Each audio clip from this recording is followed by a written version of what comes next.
Hello guys, this is Charlie from Greenponik. Here is a quick update on the outdoor 2020 hydroponic structure I made. This is a structure made entirely with reused materials. In my garden I already had a structure just like this one with PVC tubes, the gray ones.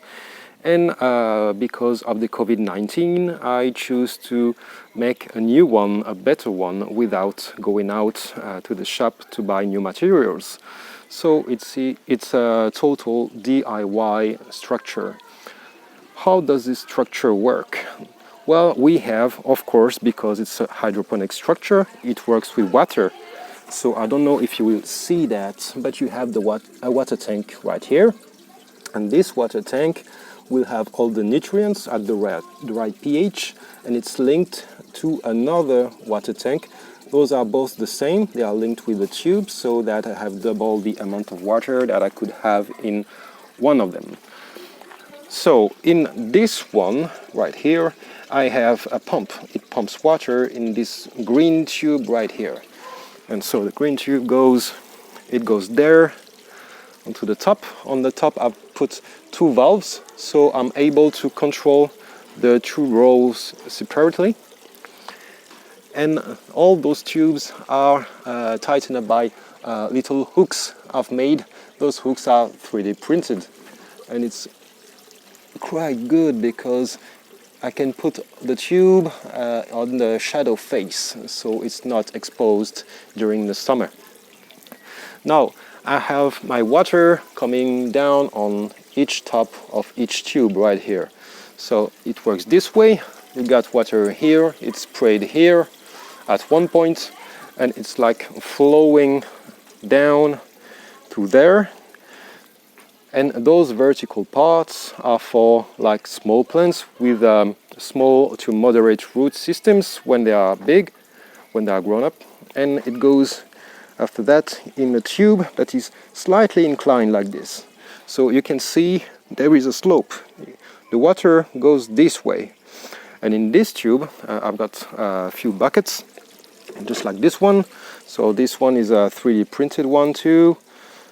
And this one is for a tomato plant, for example.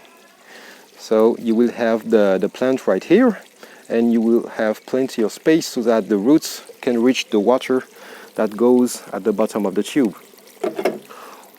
Once the water goes at the end of each tube, it falls down. And what I did is I've used a suitcase, travel suitcase, a big one for 2 to 3 weeks holidays.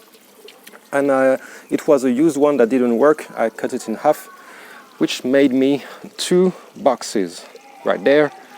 So you've got the water coming in here for this one, and water coming here from this one in clay balls.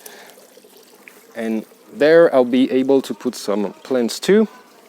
I'm thinking about zucchinis, and I have my water evacuation right here that goes in this tube. And this little tube goes in the main tube right here. And it goes back to the water tank. And this is how it works. So it will make cycles like round and round and round. And the goal is to put, of course, a Greenponik water sensor and a Greenponik water pump very soon on it. So it's entirely automatic regarding pH and nutrient regulation. It will also be connected to water tank receiver for rainwater. So I have sensors already in those tanks, and it will be able to gauge if it's at low level. It will activate a pump in the rain water tank, so that it can increase the level. This way I will have a hydroponic structure that will be able to deal without any human action for 4 weeks, something like that. I have to try this out. So that's it for today. I will let you know in the next episode how it works with the Greenponik product and when the plants are inserted. See you soon. Bye.